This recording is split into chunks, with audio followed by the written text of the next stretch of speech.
Aku tan ngerti menggone. Aku tan ngerti menggone. Mung sater molum aku tutu surya kang tak antu jeriku bakal sirno mangkone aku tan kuatir wit Gusti wis prasetya lakuku kinanti Yesus mula tentrem uripku bab akeh aku tan ngerti kang bakal tolomi ning aku yakin sayekti tansah ki nanti Gusti.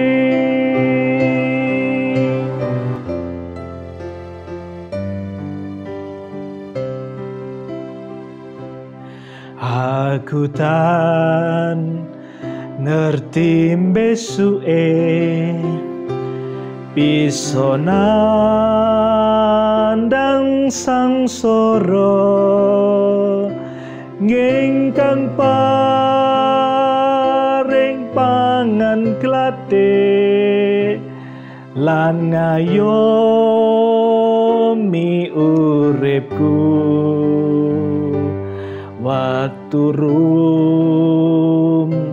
patumanku bisa uruping latu nging Gusti aning sisihku wah nebus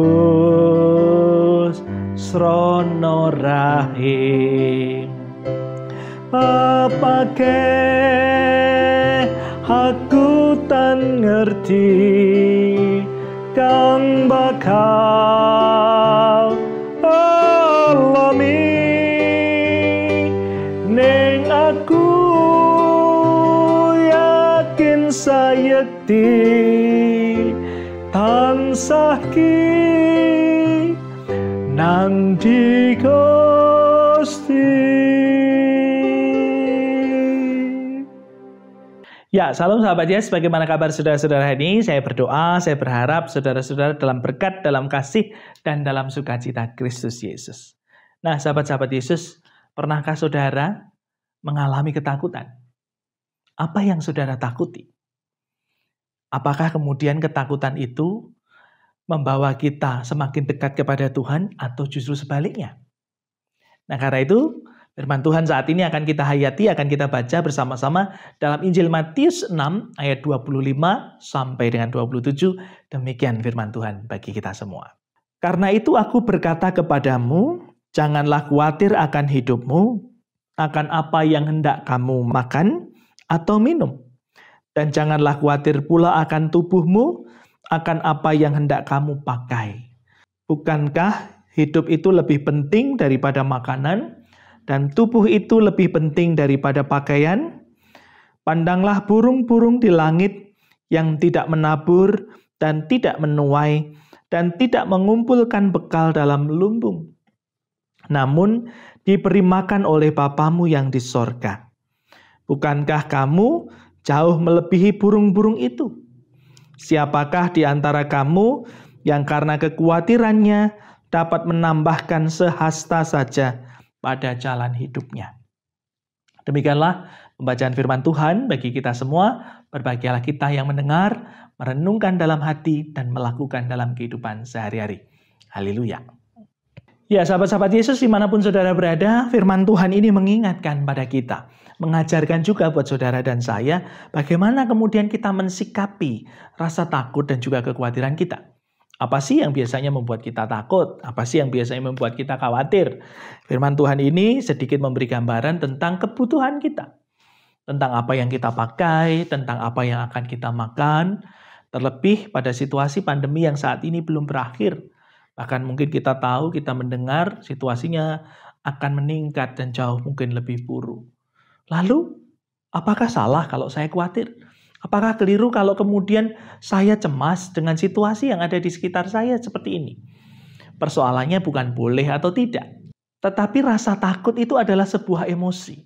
Semua orang mengalami, semua orang memiliki rasa takut. Kenapa? Karena rasa takut diberikan Tuhan Allah buat saudara dan saya supaya kita aman, supaya kita lebih preventif, supaya kita terhindar dari hal-hal yang memang akan mencelakai atau merugikan kita. Tetapi ini persoalannya persoalan pikiran, persoalan kecemasan ketika kita memikirkan, padahal mungkin belum tentu terjadi seperti yang kita pikirkan. Karena kadang realitanya berbeda kan? Nah karena itu sahabat-sahabat Yesus, apakah kita juga sama? Kita mungkin takut, besok makan apa ya? Besok saya harus bagaimana ya? Nah, firman Tuhan pada saat ini juga mengatakan kepada kita, mengajarkan kepada kita, percayalah. Bukan persoalannya kemudian kita tidak boleh takut, bukan. Kita mengalami ketakutan, khawatir, wajar, manusiawi. Tetapi jangan sampai kemudian kekhawatiran itu, ketakutan itu menguasai kita sehingga kita tidak bergerak kemana-mana. Karena itu di ayat 27 di sana dikatakan dengan jelas, siapa yang karena kekhawatirannya menambahkan sehasta daripada hidupnya. Artinya dari sini kita juga bisa belajar, kita bisa membaca bahwa kalau saudara dan saya khawatir, maka apa yang biasanya terjadi? Yang biasanya terjadi adalah kita tidak kemana-mana. Kita hanya muter-muter pada ketakutan dan kekhawatiran kita. Itu jika ketakutan kita terhadap materi. Jika ketakutan kita pada persoalan-persoalan apa yang akan kita makan dan minum atau juga pakai. Karena itu firman Tuhan ini sebenarnya kemudian berlanjut di ayat yang ke-32. Bahwa semuanya itu dicari oleh bangsa-bangsa yang tidak mengenal Allah. Dan di ayat 32 dituliskan, tetapi Bapamu yang di surga mengetahui apa yang menjadi kebutuhanmu. Karena itu carilah kerajaan Allah dengan segala kekayaannya. Nah karena itu saudara-saudara, apa yang kemudian ingin Tuhan Yesus katakan melalui Injil Matius 6 ini? Itu berarti persoalan identitas. Ya, saya dan saudara adalah manusia yang punya emosi, punya rasa takut. Iya, semua orang sama. Lalu apa bedanya? Ini identitas yang berbeda. Semua orang mengalami ketakutan itu, lalu mereka biasanya nabrak-nabrak, nubruk-nubruk, bingung, dan akhirnya muter-muter, tidak kemana-mana. Lalu Tuhan Allah mengingatkan, saudara dan saya sebagai sahabat-sahabat Yesus punya identitas yang jelas. Semua itu dicari oleh bangsa-bangsa yang tidak mengenal Allah. Tetapi Bapamu yang di surga mengetahui kebutuhanmu. Karena itu ketika ini persoalan identitas, saudara dan saya diajak untuk percaya, berserah, bersandar penuh pada Tuhan. Sebagaimana firman-Nya tadi, bahwa burung di udara tidak pernah menanam, tidak pernah menyimpan dalam lumbung, tetapi dipelihara Allah.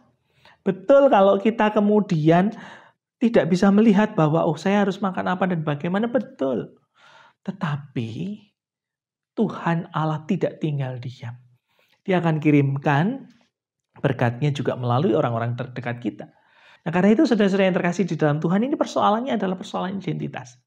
Nah ketika persoalan identitas sebagai sahabat-sahabat Yesus, saya ingin berbagi sebuah ilustrasi kepada saudara-saudara.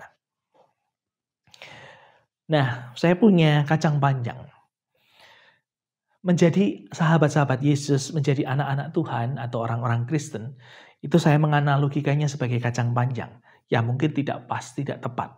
Tapi minimal kita semua bisa memahami bagaimana identitas saya sebagai anak-anak Tuhan. Saudara-saudara bisa lihat bahwa ini namanya kacang panjang. Bahwa sepanjang ini, ya inilah kacang panjang. Tetapi kemudian ketika kacang panjang ini kemudian dimasak, apa sih yang kemudian dilakukan oleh kacang panjang ini? Ya, biasanya kalau di Hidangan-hidangan tertentu akan dibiarkan panjang begini, tetapi ketika dimasak menjadi sayur, maka dia akan dipotong-potong dan kecil-kecil demikian. Yang panjang ini namanya kacang panjang. Lalu bagaimana dengan yang kecil ini? Saudara dan saya menyebutnya apa? Yang kecil ini namanya adalah tetap kacang panjang. Meskipun kemudian dia dipotong-potong, kemudian dia dibagi-bagi, atau kemudian dia dimasak, dia dioseng-oseng kah, atau dia ditumis kah, atau kemudian dia dimasak menjadi masakan apapun, ketika kita menemukannya dalam panci dan itu berada di atas piring kita, maka apa namanya? Namanya adalah kacang panjang. Tetap kacang panjang. Nah, karena itu firman Tuhan di dalam Injil Matius 6 ini sebenarnya tidak mengingatkan buat saudara dan saya. Apapun yang terjadi dalam kehidupan kita, sesusah apapun, sesulit apapun, saudara dan saya diterpa masalah. Kacang panjang yang panjang ini kemudian dipotong-potong, harus mengalami persoalan, harus mengalami pergumulan yang berat, dan dia akhirnya menjadi potongan-potongan yang kecil, namanya tetap kacang panjang. Saudara dan saya ketika mengalami persoalan-persoalan itu juga kemudian mengingatkan apakah saudara dan saya tetap sebagai sahabat-sahabat Yesus. Apakah saudara dan saya ketika mengalami itu semua dimasak, digodok, dipanaskan, mungkin kemudian dipotong-potong begitu. Apakah saudara dan saya tetap sahabat-sahabat Yesus? Apakah saudara dan saya tetap jadi anak-anak Tuhan? Karena itu Injil Matius 6 ini mengingatkan buat saudara dan saya. Mari saudara dan saya punya identitas yang pasti, yaitu sahabat-sahabat Yesus. Karena itu, mari kita berdoa. Bapa Surgawi, kami bersyukur untuk sabdamu saat ini. Kami diingatkan tentang kekhawatiran kami, tentang ketakutan kami, bahwa apapun yang terjadi dalam kehidupan kami, Tuhan melalui firman-Mu, Tuhan mengingatkan identitas kami sebagai anak-anak Allah. Tuhan mengingatkan identitas kami sebagai sahabat-sahabat Yesus. Yang tentunya Allah tidak tinggal diam. Yang tentunya Tuhan tidak akan pernah meninggalkan dan meninggalkan kami seorang diri. Karena itu Bapa, mari segala ketakutan kami, segala kekhawatiran kami serahkan, kami letakkan di bawah kaki salib-Mu yang kudus.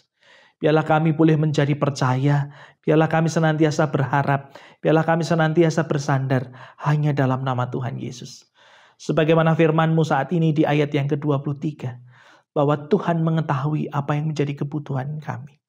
Karena itu mari Bapa, kami mau percaya, kami mau serahkan hidup kami hanya dalam tangan kasih-Mu. Terlebih di situasi saat ini pandemi yang belum berakhir, bahkan situasinya semakin buruk. Mari Bapa, anak-anak-Mu, kami semua dimanapun kami berada, mari Tuhan tolonglah kami, jagailah kami, lindungilah kami. Lepaskanlah kami dari ketakutan, kekhawatiran kami karena pandemi ini. Biarlah kami aman, tentram, nyaman, damai hanya di dalam kuat kuasa Tuhan. Dalam Kristus Yesus kami berserah dan kami berdoa. Amin. Nah, karena itu sahabat-sahabat Yesus dimanapun saudara berada, bukan persoalannya apakah saya takut atau tidak. Tetapi saudara dan saya punya identitas yang berbeda. Dan Allah Bapa kita tidak membiarkan saudara dan saya sendirian. Allah Bapa kita mengetahui apa yang menjadi kebutuhan saudara dan saya. Karena itu, ketika kita takut, ketika kita khawatir, mari serahkan ketakutan dan kekhawatiran kita pada Tuhan. Dan mari kita percaya bahwa Tuhan berjalan bersama dengan kita. Tuhan yang menolong kita. Tuhan yang senantiasa beserta dengan saudara dan saya. Karena itu tetap semangat, tetap hidup dalam sukacita, tetap kuat berserah dan bersandar kepada Tuhan. Dan ingatlah, Tuhan Yesus memberkati saudara-saudara. Putih.